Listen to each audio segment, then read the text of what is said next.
இன்றைக்கி கடைக்கு போயிட்டு இந்த கோதுமை பிரெட் வாங்கிட்டு வந்திருந்தேன்னா அதை பாப்பாங்க பார்த்த உடனே பிரெட் ஆம்லெட் கேட்டாங்க. சரி வாங்க எல்லாம் சேர்ந்து சமைக்கலாம்னு சொல்லிட்டு கிச்சனுக்கு போயிட்டோம். நான் அப்படியே வெங்காயம்லாம் கட் பண்ணிட்டு இருந்தேன். ரித்திகா குடமிளகா கட் பண்ணிட்டு இருந்தா. சோப்பி வந்து முட்டையை உடச்சி ஊற்றிட்டு இருந்தாலா.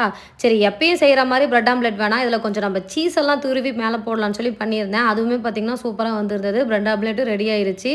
எல்லாரும் சேர்ந்து ஒன்றா உட்காந்து சாப்பிட ஆரம்பிச்சிட்டோம். ஏங்க பாப்பாங்க இப்படி தெரியுமா இங்கிலீஷில் பேசிகிட்டு இருந்தாங்க. அவங்க விட்டு திருப்பி என்னால் ஒரு வார்த்தை கூட பேசவே முடியல.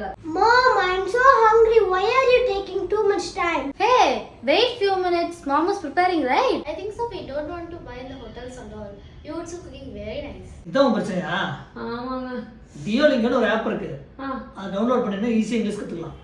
அட ஆமாங்க, இந்த டியோலிங்க ஆப்பில் இங்கிலீஷை ஈஸியாக நம்ம கற்றுக்கலாம். டெய்லியும் கொஞ்சம் நேரம் டைம் ஸ்பெண்ட் பண்ணால் போதும், நம்ம விளையாடுற மாதிரி இங்கிலீஷை கற்றுக்கலாம். அது மட்டும் இல்லாமல் இதில் இங்கிலீஷ் சப்ஜெக்ட்டுமே இருக்குது, ரொம்பவுமே யூஸ்ஃபுல்லும் கூட. இதோட லிங்க் வேணுன்னா டிஸ்கிரிப்ஷனில் கொடுத்துருக்கேன், செக் பண்ணி பாருங்கள். டாடா.